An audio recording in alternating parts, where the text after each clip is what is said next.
Today's Bible verse comes from John chapter 10, verse 10, King James Version. The thief cometh not, but for to steal, and to kill, and to destroy. I am come that they might have life, and that they might have it more abundantly. John 10:10 says, the thief comes only to steal, and kill, and destroy. I have come that they may have life, and have it to the fullest.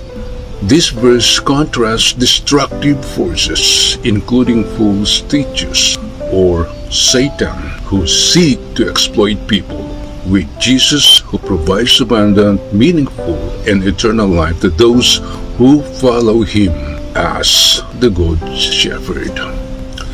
The thief, the destroyer.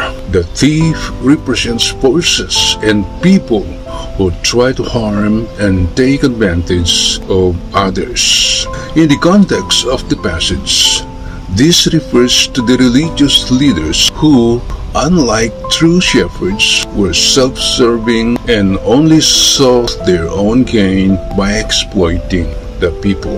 It can also be understood as any voice or influence that leads to destruction and spiritual death. Jesus, the giver of life. Jesus identifies Himself as the Good Shepherd who cares for His sheep. He came to give life, not just physical life, but an abundant life filled with purpose, peace, and joy. This abundant life means having a deep and meaningful relationship with God and experiencing His presence even through life's difficulties. Amen.